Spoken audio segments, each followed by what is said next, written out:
La transformation du parti islamiste en Tunisie, Ennahda, en congrès pour sortir de l'islam politique et entrer dans la démocratie musulmane.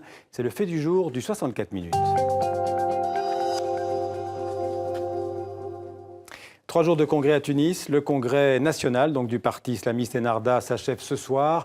Quelques 1200 délégués du parti réunis pour entériner la séparation des activités politiques et religieuses d'Ennahda. L'objectif annoncé est d'en faire un parti civil. L'aboutissement de 4 ans d'intenses débats internes entre les partisans du maintien de l'identité religieuse du parti et ceux qui acceptent le système démocratique. Pour en parler avec nous, notre correspondante Rim Matlouti est par Skype avec nous depuis Tunis.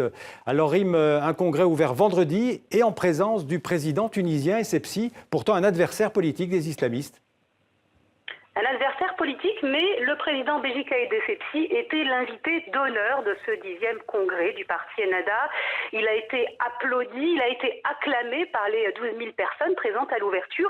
Et puis le président Essebsi a expliqué qu'il a d'abord hésité à venir accepter l'invitation de Rached Ghannouchi, le leader du parti Ennahda. Et puis finalement, il a accepté tout simplement pour rendre hommage et pour remercier le parti d'avoir accepté le consensus ces 5 dernières années, d'avoir accepté le dialogue national. Il a ponctué son discours de sourate du Coran et a expliqué que l'islam n'était pas une menace pour la démocratie tunisienne. Les électeurs du parti Nidetoun, le parti du président tunisien aujourd'hui, sont choqués de voir ce président tunisien à l'ouverture d'un congrès d'un parti d'opposition.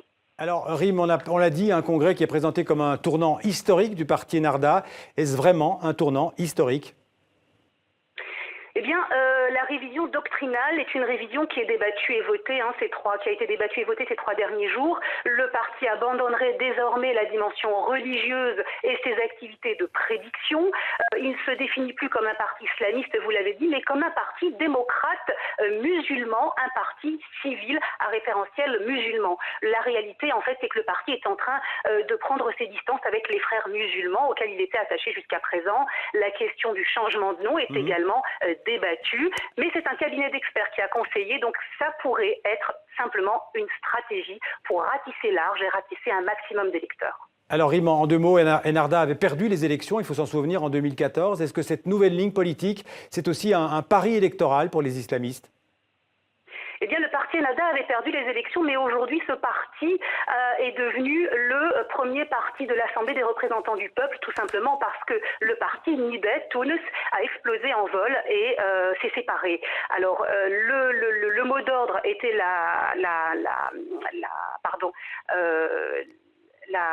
stratégie, la réconciliation nationale, et justement, ils sont en train de préparer les prochaines élections qui auront lieu en mars prochain, des élections municipales qui sont très importantes dans le pays, et c'est là que nous verrons réellement si la nouvelle stratégie du parti Ennahda sera payante ou pas.